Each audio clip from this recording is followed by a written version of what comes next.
You're listening to the Hope Shot Recovery Podcast.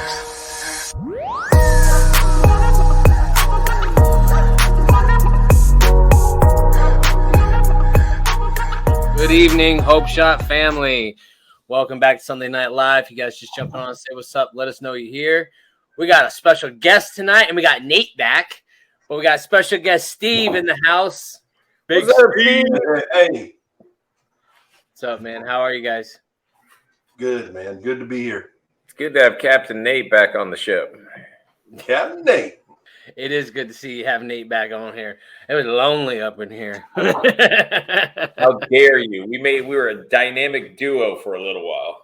Just let me be lonely, okay? Not gonna do it. It felt a little weird without Nate. Ain't nothing wrong with that. At least 2 weeks in a row. The first week I was like, oh yeah, this is cool. This is cool. It was starting to be a thing after that.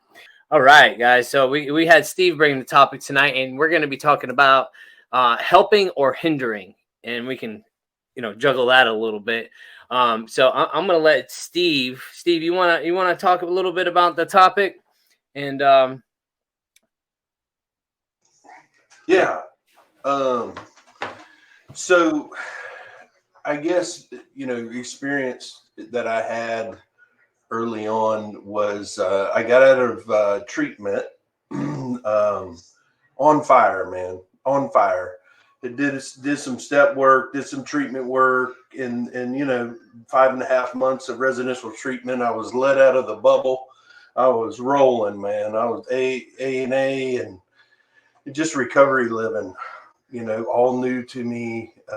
Got out and 4 days later, somebody from treatment's wife called and said, my husband's stuck in the pool house and I don't know how to get him out of there without calling the police and this and this. So I put on my cape and, ran over there, knocked on the door. So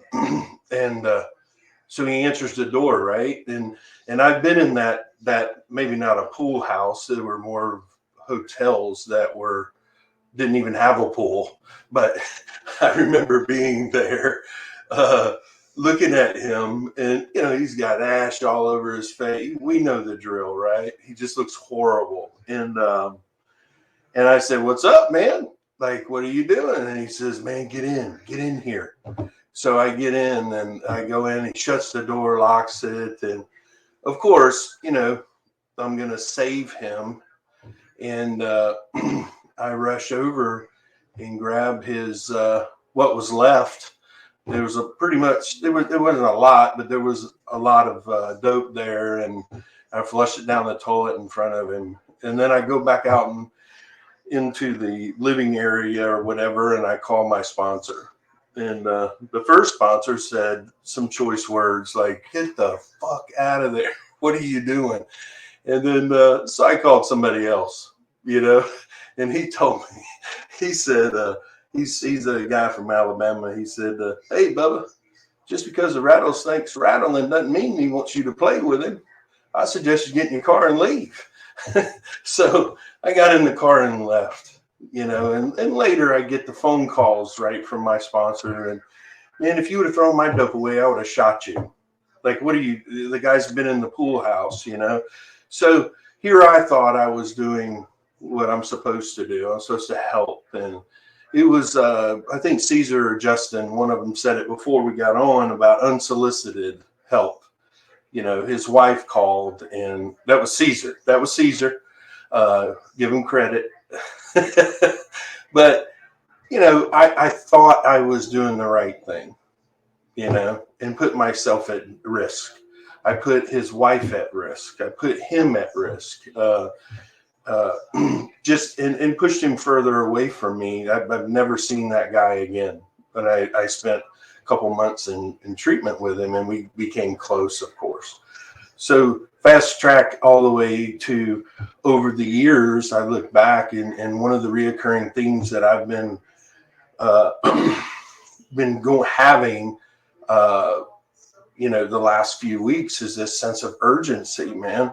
I have this sense of urgency when because I'm hearing all this stuff about addiction in my community. I work in it. I live it. I work in it. And I create in my own mind this sense of urgency to run out and just like save and help, even though when it's unsolicited help. And what I did for 15 years in the treatment industry is I burned myself out, and people continue to I train them to put me in that role of treatment. This is treatment. If you need help, call Steve.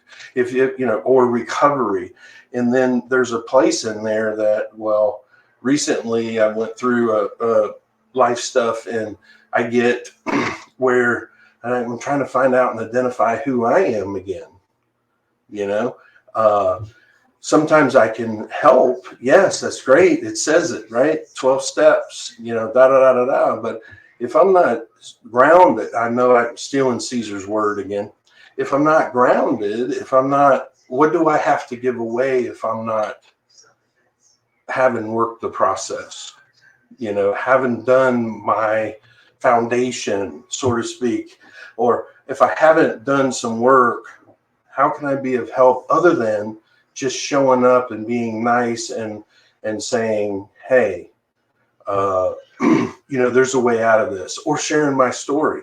That helps people. Me showing up to a meeting, that helps people. There's people in those meetings that I've been going to for years that have never shared in a meeting. I've never heard them talk, but they're always there. And it shows me it works. It works. Why does this guy keep coming back? Or they do share and say, I got 40 years, and they're still coming to meetings, So that's what I'm talking about. Am I helping or am I hindering? Am I helping? Am I doing what, I guess it boils down to God's will? Am I in connection with God's will? Or am I going on Steve because I want the pat on the back or the attaboy, or I feel inadequate as hell and I just want somebody to recognize? I say, da da da da da, or I see somebody at Publix or somewhere in the community and they say, man, Steve, thank you.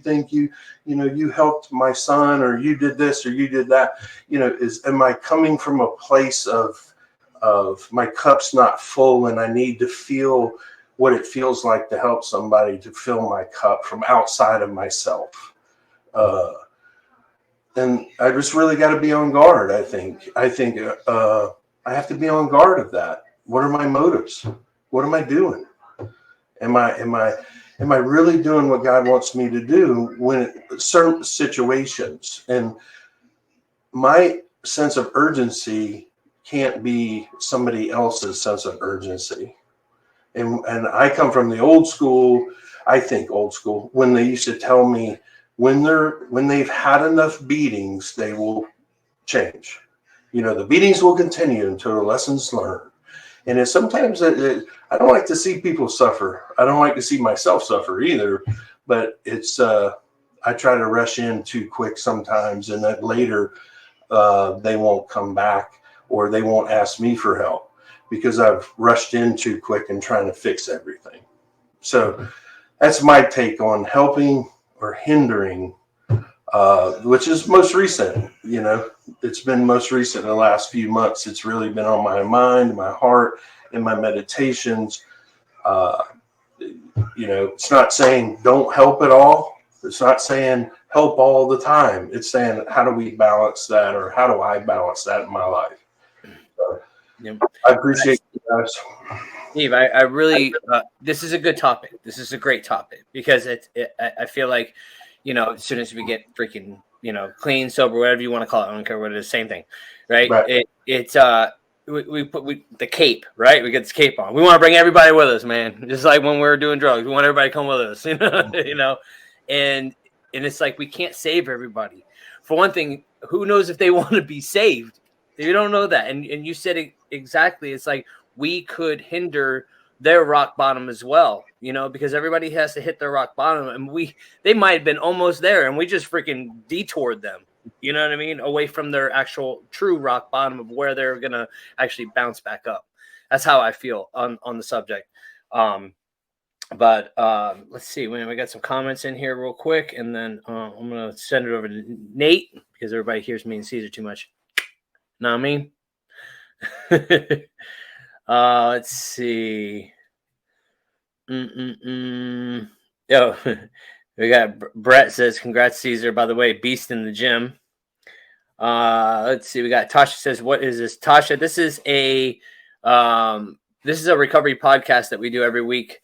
Oh, you know what, Cesar? Wait, did you even read the clarity statement? Where you at? I was waiting for the host to say, this is the part where Cesar... You're the co-host. You stopped me in my track and say, brah. Well, in case anybody wants to know about it, this is the Hope Shot clarity statement. We here at the Hope Shot are a group of people in recovery spreading inspiration. We come from all different walks of life and pathways of recovery. Our verbiage may be different at times, but we all have one thing in common. Recovery is a lifestyle. We support all pathways of recovery. It doesn't matter how you get from A to Z, just get there. And thank you for being a part of our Hope Shot family. Thank you, Cesar. Now you may proceed, sir. I appreciate you. And now I may proceed. And in my defense, I got a lot of sun today. I'm a little fried, besides the sun. But the sun didn't, intensify the effect of being fried. So, we went kayaking today down the river. So that's why. But I hope that clarifies it for you, Tasha. Let's see. We got... we got Dustin says, story of my fucking life, Steve. And then sorry. And then he says, I've never related more to a share in my life. Holy shit. I don't know if I feel attacked or relieved. Let's see. We got Debbie says, thank you all for doing this every week. You're welcome. Thanks for being here, showing up. Let's see. We got Casey. What's up from North Carolina? What's up, North Kakalak? Let's see. We got Aaron says, great share, Steve. Also, we can hinder our own growth. I have put myself in that exact situation as you did. Only for me, I used in those situations. So I'm very careful today when I'm doing a 12-step call or well check on anyone. I never go alone. All right. So Nate, let's hear from you, my friend. All right. What's up, everybody? A little pre-warning. My dog is turned up right now, although he just laid down, but just in case, wanted to put that out there. Great to be back, guys. I missed y'all. I was working and out of town. Always great to be here, especially I've had what a amazing week I've had since I've been home. Just full of blessings and full of service, right? And I'm going to do like I do and always bring it back to the beginning. When I first got into this deal, I had spent 2+ decades just burning my life and others' lives to the ground. I had burnt every bridge. I had hurt so many people. I had been a menace to society. I've been like a hindrance on our justice system. I completely violated and, destroyed my parents' trust, although never their love, because they're freaking angels. And, so it's, I get into this deal, man, and I get some relief, right? And I surround myself with a group of guys that are actually doing this thing, man. Like, I have some great mentors, and thank God for that, because without that, I don't know what I would have done, because I'm ready to make it all right. I'm trying to make 20 plus years of decadence, square in a year, and it's just impossible, unrealistic, and very unhealthy too. And what I failed to realize early on is that when I first get here, I am not really prepared to offer somebody what they need. You know what I mean? I need to figure out just who the fuck I am before I can help anybody, right? And a great like misconception though is that my service has to be of the 12-step variety, right? Can you just picture this? Like, I stole from my community, I stole from my family, I lied, I manipulated, I jammed up the prison systems, I jammed up the court systems, I didn't pay taxes because I didn't work. You know, I did nothing to contribute to my community, my family, anything, right?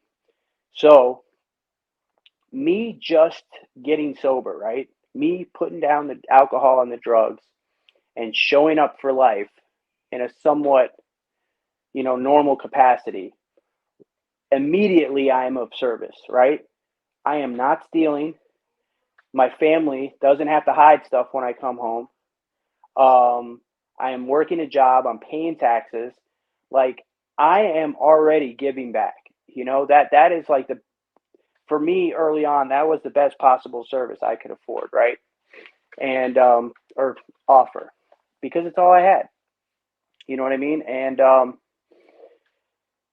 I remember getting through the steps and just dying to sponsor some people, um but it wasn't it was because I wanted to help. It's in my nature to help others. It's inherent in me. I've always been that way. But it's because I saw the effect it had on those that were surrounding me. And not only that, there were so many people that had reached out their hand to me.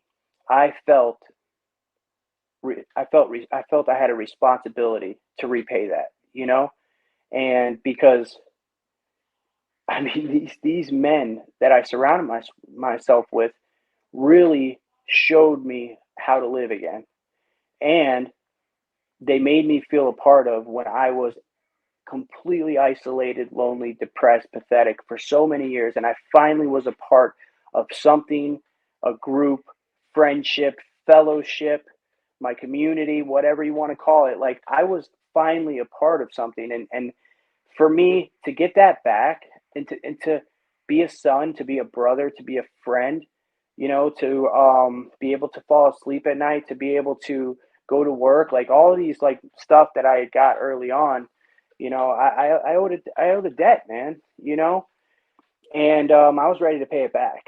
But what I discovered is that it doesn't matter what I want, because I got a couple sponsees, they used right away, and I'm like, what am I doing wrong? And yeah, I just, and it wasn't so much like I was doing anything wrong. It was just not. What my experience has been this, that working with others, being of service comes, and it's seasonal. You know what I mean? I've gone through stretches where I've had nobody I was working with. I've had stretches where I had a handful of people I was working with. I had a stretch where a guy went back out and ended up dying. I've all types of things have happened in the course of me being of service, right? Me, helping people. But there's been like an evolution, because where I felt like I had a lot of catching up to do and I had to even the scales, you know what I mean? The only scales that need to be evened are in my personal recovery, right? I have to be well. I have to get right with who I believe in first and foremost before I can really, deliver this message properly, and for me, early on, I didn't even really have a concept of what this power was. So how could I really communicate that to somebody? I just understood that I was one way for 20 something years. And because of this process, this program, surrendering, being vulnerable, going through this work, I wasn't that way anymore. That was like the message I had early on, right? Okay, so now fast forward. Here we are, years later, right? Today, more than ever, I feel like I do have a responsibility to carry this message because I have been gifted with this great blessing that is recovery, right? I and it's not something I read or saw. I didn't see a movie. Somebody didn't tell me about it. There are things that I've experienced on this journey that have completely transformed my perception on what faith is, what love is, what recovery means, what integrity means, what honesty means, what friendship means, what relationships mean. You know what I mean? And for once, I feel worthy enough that I have something to offer. I didn't feel that early on, man. You know what I mean? I'm still working on feeling worthy enough, and I'll still feel like an imposter at times. And so for me, it, whenever I am closest to my source and to this process is when I am blessed with being with helping others. That's when I have the most guys that I'm working with. That's when it's just funny how what is happening externally in my life is a direct reflection of what's happening internally within me. The beginning of this year, I was a mess, man. I went through some struggles, and in that time, I wasn't doing anything. I wasn't, I was completely, my life was in upheaval. I wasn't working with anybody.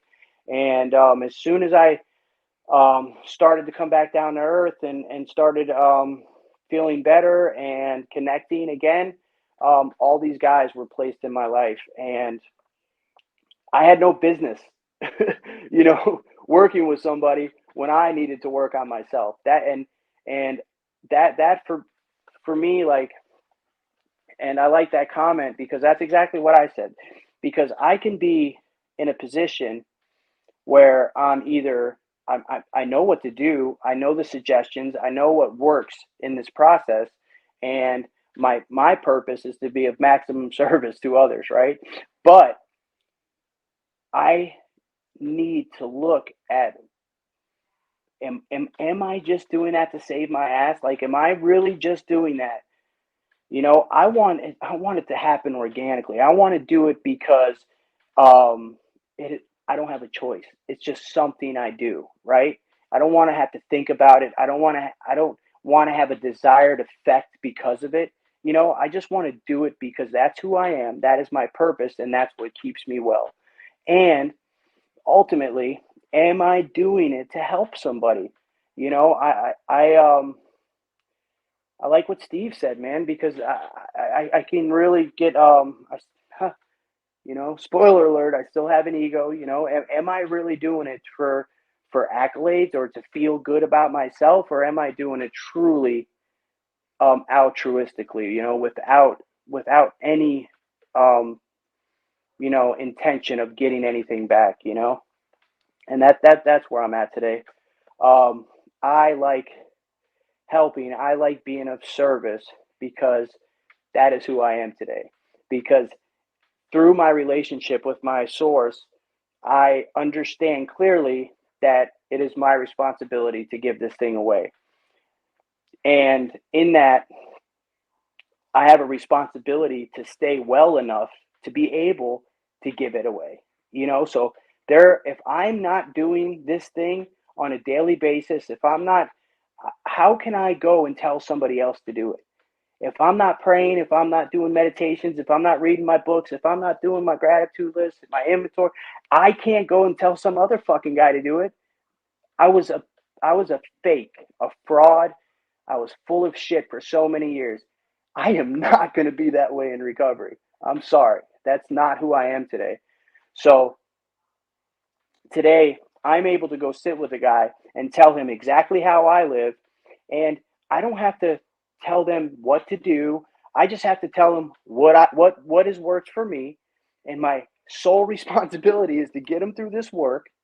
I'm not trying to tell him what job he should keep or what relationship he should be in or what clothes he should wear or if he should hang out with this person or that. I am here to take him through this process to the best of my ability. I am here to be an example of the recovery that has completely transformed my life.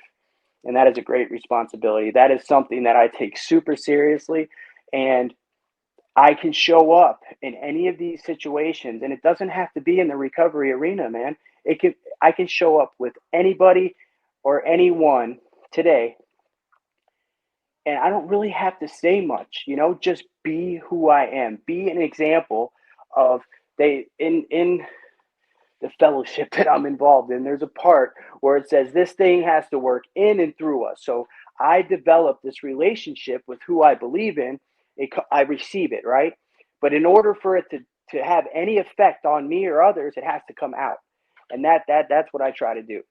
By adhering to strict disciplines on a daily basis, I am able to contact this power, to access it, and then to let it work through me. I can share it with others. That's my sole responsibility today, especially in this recovery arena, man, is to just show somebody what was so freely given to me, right? And to be an example, and and to not do it, for I don't want to be, super sponsor. I don't want to be the cool guy in the recovery room. I just want to be somebody that people say, hey, that guy is solid. You know what I mean? He is a good guy. He shows up for me when nobody else has, and that's what I've done, man. This week has been full of blessings, man. I've been blessed with a couple new guys to work with. I was able to invite this new guy to this little get together we had for Cesar's one day before our anniversary party today, and I saw his whole. He just lit up. You know what I mean? This is a guy that has been in and out of the rooms and hasn't never got a sponsor, never worked steps, and I invited him into my home with my closest friends, and I could see the magic happening. Like he was like, okay, and he that's where it's at. I don't have to sit there and lecture them or tell them this is how it's going to be. No, come see how we live, because this is where it's at. And that's what I'm trying to do.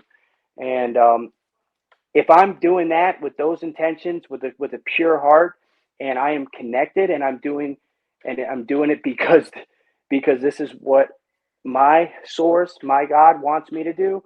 I'm not hindering anybody. If I'm doing it for any other reasons, I'm not only hindering them, I'm hindering myself. And I'll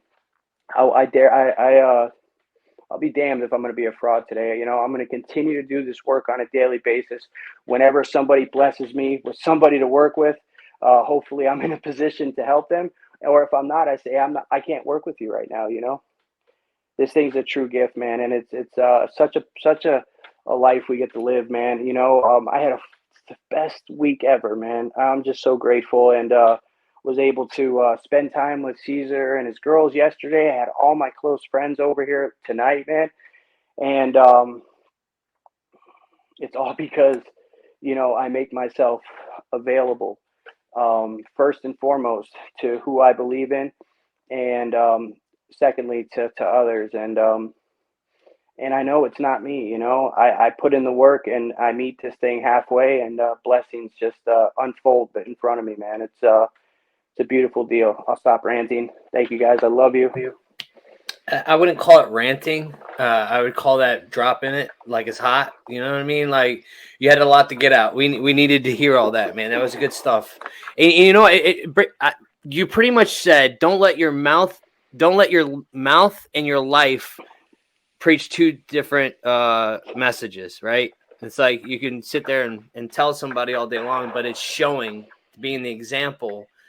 That was a perfect message, because how are you living? How you living? You know what I mean? Like, I just want to put it out there. He said, he doesn't want to do these things to be the cool guy in recovery, and I don't want to burst everyone's bubble, but Steve's the cool guy in recovery. So I know he so is, dude. He's way so fucking cooler cool than us, and we're blessed to have him on here. So don't shoot for thankfully that goal, because that's his thing. Thankfully, he came before us to show us what cool in recovery really is. Yeah, seriously. You know what I mean? And now we can all slide in there, and it doesn't matter what we say, because Yes. we got the message.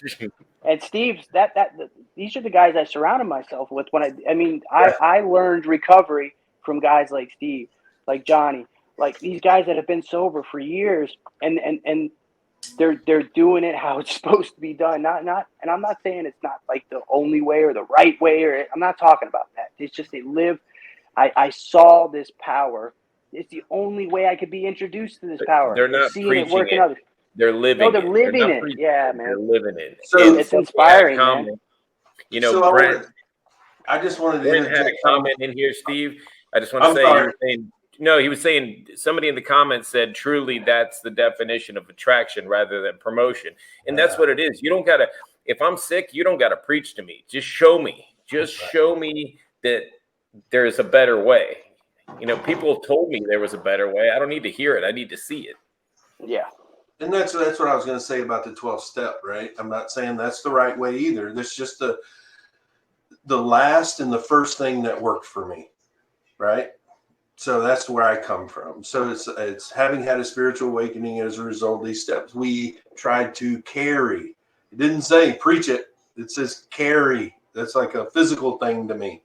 And that's what I heard Nate say to back up what Justin was saying. It's like, what am I doing as opposed to this? And am I doing it with altruistic motives, or am I doing it because I feel like shit and I just want to go throw up on somebody? You know? That's it. Good stuff, Nate. Yeah. You know, and I really love what you had to say, Nate, man. I'm glad you came back. I'm glad you had a great week, you know. And it was cool tonight, man. It was. And that dude, Caleb, that dude fit in. He fit in, man, very well, you know. No, it's a beautiful thing, man. Yeah, definitely. But let's read some comments, and I'm going to turn it over to Cesar, man, see what Cesar got to say on some hindrance. Let's see. We got Brittany says, hello, sorry, Hope Shot family. I was feeding my little girl and lost track of time. I'm glad to see you here. Make sure those kids are fed, though, right? Make sure they fed. Let's see. We got Zach says, glad you're back, Nate. Good to see you, brother. I love hearing all you guys share. We got Brett says, I feel that, Nate. I have struggled with that feeling of being worthy enough or ready or far along enough to jump into the trenches and do more than I still have work to do. I felt that too, being worthy enough, or do I have anything to offer anybody? You know what I mean? So that's something that I battle with as well. I think we all can kind of relate to that in some form or fashion. Let's see. We got Rita says it's a constant work. It's never done. There's always room for improvement. Brittany's proud of you, Nate. Proud of all of you, really. So we got Dustin says I got to get back to work. I'm so grateful for you guys and really need to hear everything that I did tonight. Love y'all. Love you too, Dustin. Get your ass back to work. Let's see. Brett says, dude, you set it on fire right there. Literally just defined attraction over promotion. The best I have ever heard, and it explained. Boom. That's what you're talking about, Cesar. Got it.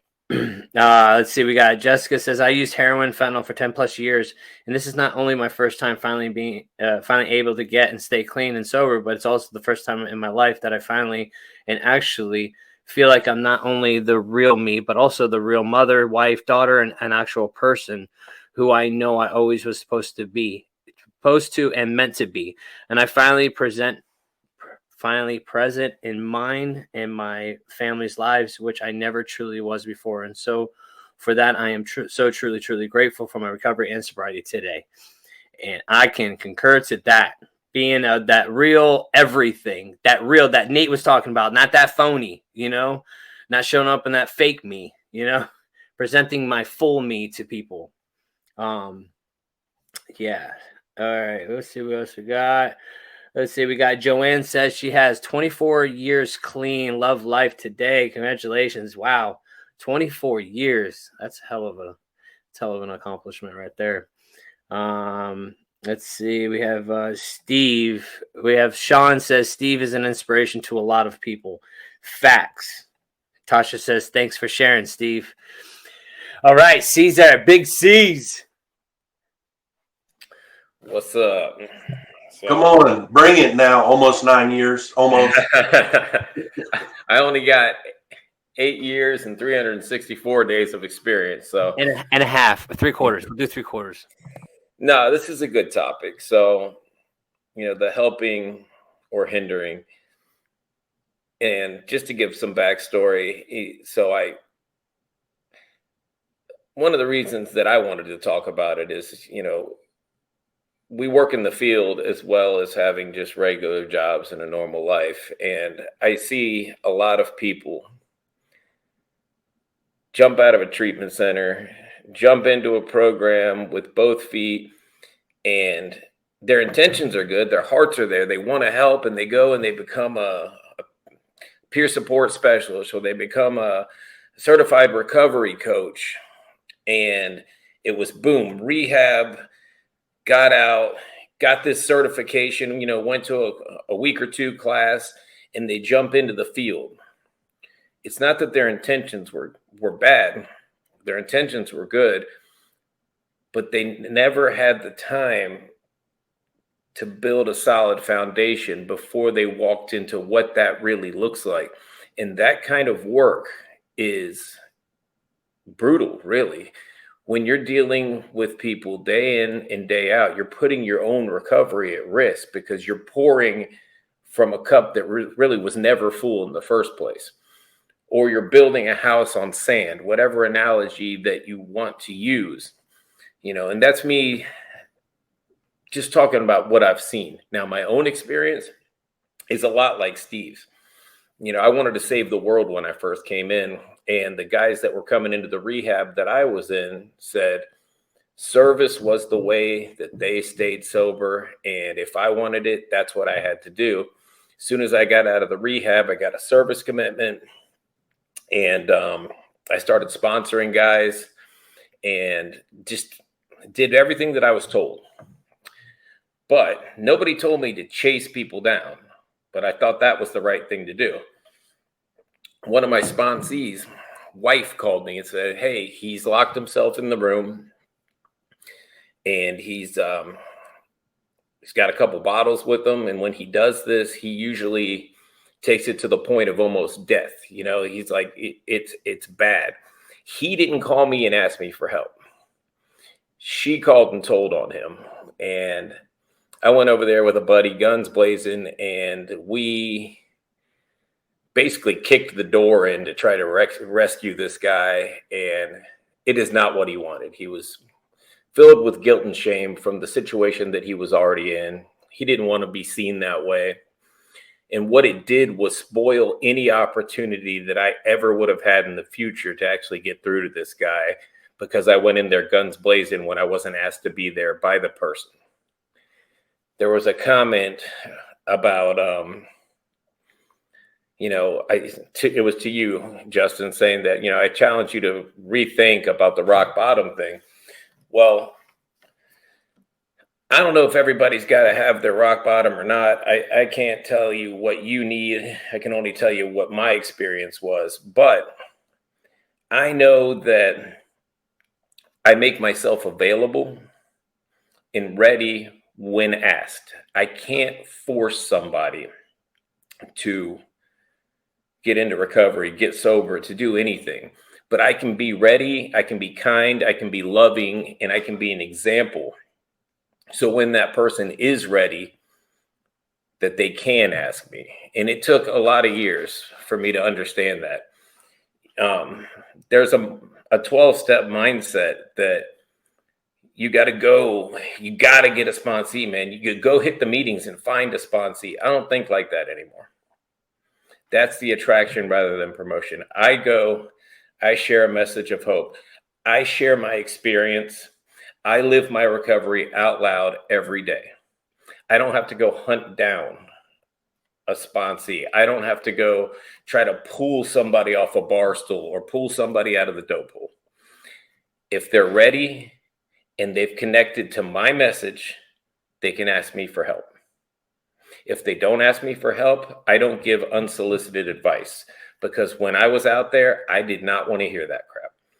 That would make me turn my back and walk away. If you went, well, hey man, you can change your life if you just do A, B, and Did I ask you? Did I tell you I wanted to change my life? Did I tell you to come walk up to me and take a crap on the way that I'm living? No. So I don't do that anymore. But that took years of trial and error, and the one that sticks in my mind was that guy ended up getting sober eventually. It's not like some super sad story, but he got sober a completely different way than the way that I did. And that's what worked best for him. And I'm grateful that I was able to talk to him again and I found that out. But for many years, that guy didn't want to talk to me because he was ashamed of what I saw. He thought he would be judged. And I don't want people to look at me, and I want to be approachable. I don't want you to think that I'm better than you. I don't want you to think that I'm infallible. I'm just a person in recovery. I was just a junkie like everybody else. So I don't want to hinder somebody else's chance to ask for help by forcing my help on them or giving the unsolicited advice. Now, that's both ends of the spectrum. If I don't have a foundation, I'm not fit to transmit this message, then I don't have any business trying to help somebody else. I can keep my help to what Nate said. I can be of service in my community. I can, give back where I can. I can hold the door at the grocery store. I can go mow somebody's lawn, but I don't have any business telling somebody how to do their recovery because I haven't really figured out how to do my own recovery yet. And to me, the only thing I can share is my experience. And if I'm not experienced at a recovery program, if I don't have some kind of solid foundation, then what am I sharing? So I don't want to hurt myself. I don't want other people to hurt themselves by doing it that way. And the other side of that is I don't want to use somebody. And that's the good way to put it. I don't want to use them just to make myself feel better. Because there's a mindset out there that, oh man, well, get your head out of your ass and go help somebody. Well, maybe I don't have anything to offer right now. Maybe I gave it all out. Maybe I need to do some internal work. That's not always the answer. Sometimes the answer is I'm messed up inside and I need to fix me before I have anything to share with somebody else. So everybody that's on this screen, the four faces here, we're in a position to offer information, to offer a solution. We all have a different solution, whatever it is. But we have a responsibility to make sure that what we share is authentic and available to all. Everyone that's on this screen has put work in. And we share these things with everybody. We share our mistakes and we share our triumphs. And the reason we share the mistakes is we don't want you to have to go through the BS that we went through. I didn't do it all perfect. I ran that guy off. I've used 12-step literature as a weapon practically. This is the only way to do it. This is the way, and you got to follow these rules right here. Well, that's BS. There's multiple pathways out there. It doesn't matter. Just like it says, doesn't matter how you get from A to Z, just get there. I'll support you no matter what. There is no right way. There's only the way that's improving your life. And that took years of me getting rid of my preconceived notions of what recovery should look like. I'm at a place now where I don't care. There was people saying, you can't sponsor a person that's on MAT. Well, maybe you can't sponsor them, but I can do my best to offer them something. I'm not going to shun them. So I make myself available to anybody. If you're on MAT, if you're looking for a 12-step experience, or if you just want a friend to talk to, I'll be that friend for you and I'll talk to you. And if you don't like my brand of recovery, you don't have to buy it. But we can still be friends and I can show you how good things could be. I can put you to somebody else that knows a different way and you can see if that works for them. But all those things involve us getting rid of our ego, thinking we know everything and our way is the best way. And every day I've got to take that ego and go, hey, You need to sit over there, ego, because I'm not always right. And my way is not always the best way for every single person. And for a guy like me, that's not always easy, you know? I think I know a lot, and then other days I think I don't know shit. But the main thing is, I don't share somebody else's experience. I share mine. And that's all I've got. So if I'm having a bad day, I'm going to tell you I'm having a bad day. I'm not going to tell you I'm fine and it's all good. I'm going to tell you the truth, because people painted a picture for me that it was going to be like rainbows and unicorns and freaking glitter blowing out my ass when I got into recovery. And that's just not the case. As soon as I got out of that rehab, I lost one parent. I couldn't get a job for months because I've got multiple felony convictions. Nobody wanted to hire me. It was not sparkles, rainbows, and unicorn farts. That's just not what it was. I lost another parent in the beginning of year 2. It was a rough road, but it's a beautiful road, because each one of those obstacles, each one of those traumatizing things that happened, I made it through those things sober. And I had the experience of going through them to share with somebody else. They'll say to me, hey, I don't know if I can do this, man. I just lost my mom. And I can say, yes, you can do that. Let me tell you how I got through it. Let me tell you what the people told me to do. I listened to them and it worked for me. So it worked for them, me. I know it'll work for you. And that's it. We got to take the ego out of it. We're not Superman. None of us have an S on our chest. We don't need to dive into this stuff head on and try to save people. If they want to be saved, they'll ask for help. And there was many, many years that I did not want to be saved. You know, there's people that tried to share this message with me many years ago, and I thought they were just stupid. Like, what do you mean never drink again? What do you mean not use drugs? That sounds insane. That's literally all I do. Why would I? You want me to completely change my life? Are you insane? You know, and it took what it took. So back to the rock bottom statement. My last time out was not the worst time out. It was just the time that my mind was open enough that I heard that guy that came into the rehab center share that message. I've been to 5 other rehabs. There was guys coming in there sharing a message. I wasn't ready to hear it. This time I was ready. So I don't know if somebody has to reach their rock bottom, but what I do know is they have to be ready to receive the message. And if they're not ready, you're either going to push them away or you're wasting your time. You can't force recovery on somebody. It's their choice. It's not ours. That's it. Thank you. Damn, Cesar. Another fire. Firehouse tonight. I'm just trying to be cool because Steve's on. Yeah, I think you're just trying to like show off a little bit. Steve's here and shit. No, dude, fire, man. That was right on point, because that rock bottom thing, man. And I'm gonna share a little bit on it, but I want to read some comments real quick because I have a few things I want to talk on that. Let's see. We have a lot of comments. Oh, let's see. We have Joanne says, I am really struggling with a loved one who is really struggling with meth, and I just try to encourage this person to take the steps. I want to fix her. I just cannot, and this is hard. And it is hard to see a loved one go through it, and you want to fix them. You want to fix them, shove it in them, you know, the fixing antidote, you know. But it's man, people gotta want it. They gotta want it, and it sucks. You know, especially with the shit they got going on these days. William Atkinson, man, good to see you in the comments. Well said, Cesar. Let's see. We got Soul Support says, that's kind of my life mission, is to help, especially when younger generation with our life experiences and stories, not to have to hit the rock bottom to find it. And yeah, I'm going to share on that a little bit, but I concur with that. Let's see. We got my buddy Christopher in the comments. He's been struggling.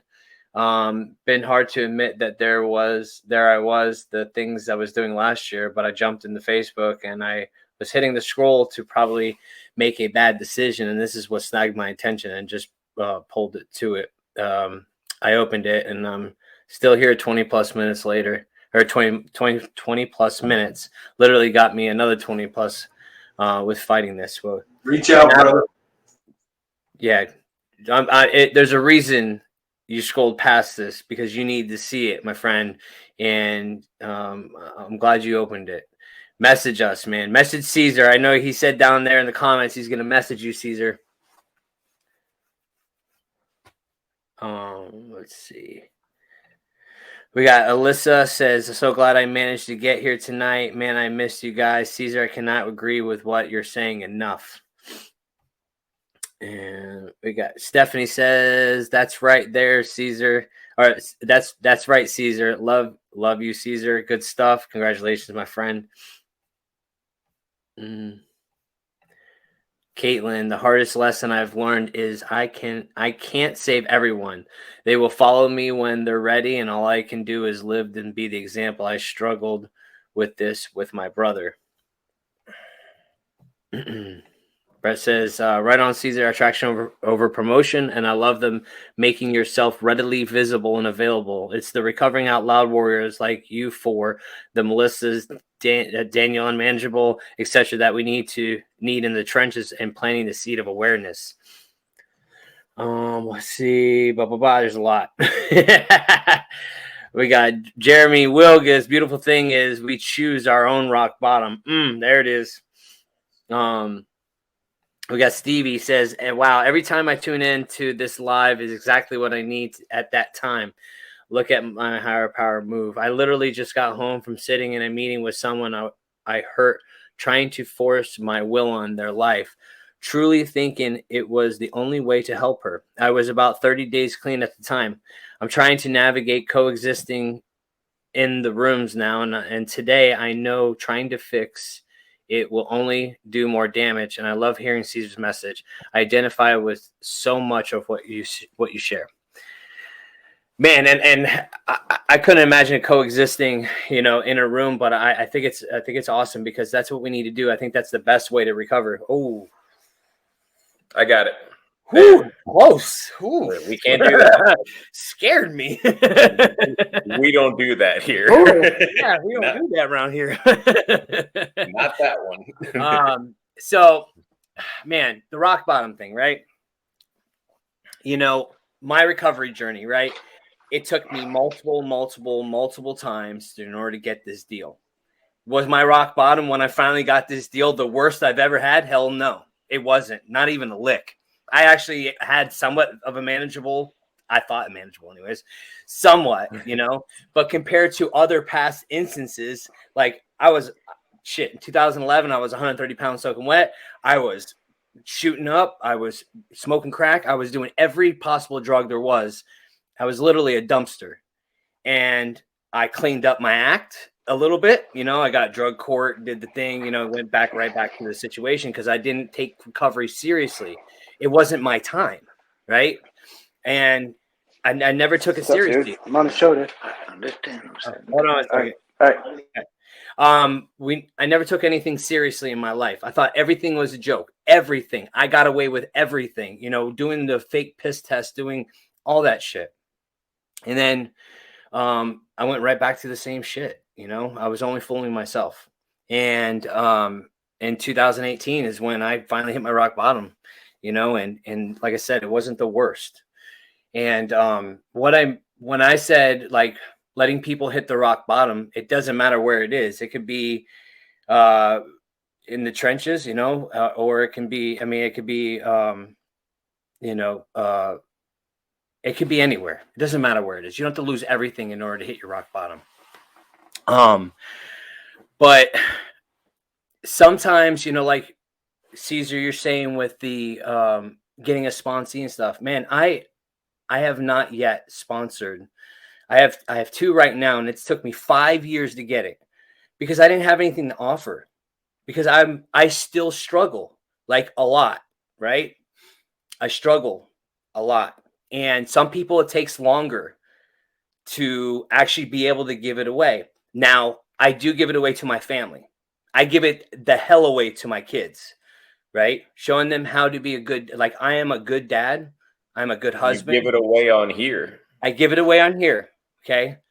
But it doesn't mean you have to save everybody, and you don't have to run out and try to help every single person that's around you that's messed up. I mean, I know tons of people that are still messed up, and I'm not trying to save anybody because they know where I am. They know how to find me, and we come on here and I just share my daily life. I share my struggles because I struggle a lot sometimes, man. And this helps me more than anything. Me sharing it with y'all and sharing it with Cesar, Nate, like I'm telling you right now, like I go through a lot sometimes, and it's all in here, in here, right? And I'm always looking to improve no matter what. Always looking to improve. So like I don't think everybody should be out there trying to save everybody because some people are fit for it, some people aren't. But I'll tell you this, it's taken, I feel like me personally, it's taken me a lot longer to finally get a grasp on things, to be able to give it away. You know what I mean? Because there was a lot of ego in the beginning, lots of ego. And I've been a taker my whole life, and still trying to, in taking means that my ego can take things from other people as well, trying to save them, to fill my selfish tendencies. You know what I mean? That's what I mean by that. Like, I'm a selfish person. By me helping you, I fill my needs, and look at me, look at what I'm doing. So it all boils down to motives, and it's taken me this long, 5 years in, to finally get a grasp on life and be able to actually offer something to somebody. And that's just my take on this whole thing. It's like it takes some people longer and some people right off rip, But I really love what Cesar and Nate had to share tonight, man. I think it was just that was the best message ever. And I'm just grateful for you guys, man. You guys have helped me tremendously in this journey, I don't know where I'd be without y'all, man, to be honest with you. And so I'm just truly thankful for you guys, man. I really am. Just want y'all to know that. And Steve, man, you're just a fucking cool ass dude, man. I just want you to know that you're just a cool motherfucker, man. I'm grateful for you coming on tonight, man, sharing and bringing this, man, because it needs to be talked about, man, because I see a lot of people in the field, especially, man, and when you're working in the field and you're like in these nonprofit arenas, right, and you have a slip up, right, and it's like like, how do you come back? Like, you don't want to talk about it, and like it's hard. It's hard enough being in an arena where you're like this person up here in this nonprofit world. But if you're just giving it, and you're not putting any deposits into your bank account, right, and you slip up, man, it's like, where do you go from there? So that's why it's so important, especially if you're in the field, to make sure you're depositing into yourself. Deposit. Because if you're not, and you're just doing all kinds of debits, man, and you have nothing going in, it could be a shitstorm, and you could ruin a lot of people's lives. And it's that serious, it's that freaking serious. And that's pretty much the message I think was all about tonight. Go ahead, Cesar. Yeah, that was probably the biggest point I wanted to drive home. It is a admirable thing to want to go into the field. It is a great thing. We need people in the field. But just know that they preach it in all of the recovery coaching classes, the peer classes, of how important the self-care is because of what the relapse rate is. I don't want to discourage anybody from going out and making a vocation out of helping people, but I do want to drive the point home that you have to take care of yourself first before you can go out and give, because that type of service work, it's all consuming. And they told me early on that it was life on life's terms, not life on my terms.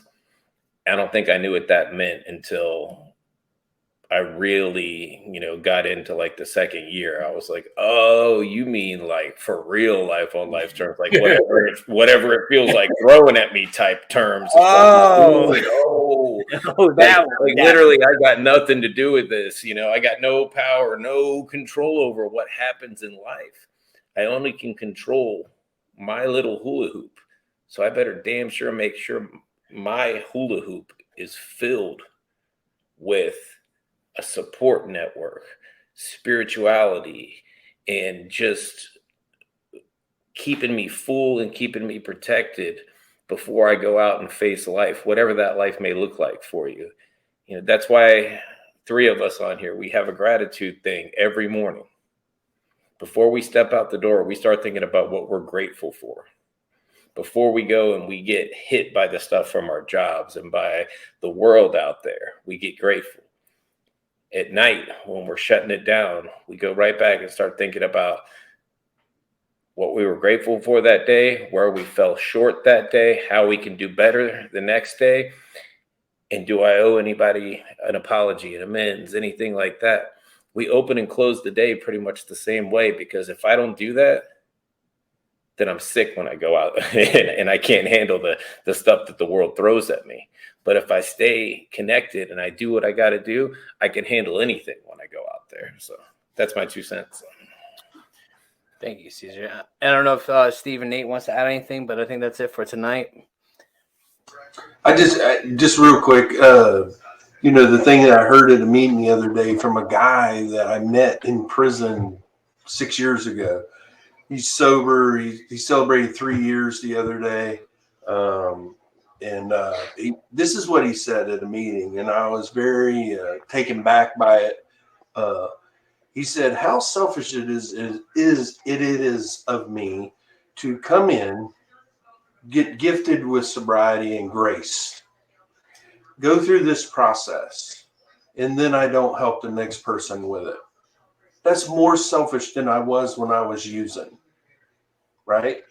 And I can translate that to, man, that was cool coming from a guy who's got 3 years sober. Like he's doing the deal, man. That's attractive to me, right? But I can say, man, I need to get out and start helping people and go grabbing people off of bar stools or whatever I need to do. And then it's like Nate said the word, my boy Johnny says it all the time, and I can't stand it, but he says, I become pathetic. That word pathetic, and it's not, for me, it's not coming from an altruistic nature then, and I always heard, just to comment on what Cesar said, I always heard recovery teaches you how to live life on spiritual terms, not life's terms. And I think that gratitude list, Nate sends me his every day. I love it. I just try to mirror it some days. Let me mirror this list today, God. You know what I mean? And just go at it like that. But I appreciate you guys. I love you guys. There's nothing you can do about it. Love you too. Hey, Nate's gratitude list always makes me feel bad about my gratitude list. Stop it. Mine looks like a kindergartner wrote it. I am. Yeah, I'm with you on that one, but it's all good, man. But hey, thank you guys for joining us tonight, man. In the comments, thank you for commenting. Thank you for engaging with us, because that is what the interaction is, man. That's what makes the Hope Shot, man. It's all you guys out there listening to us, joining every week, and sharing this live. So if you haven't shared it, make sure you share it.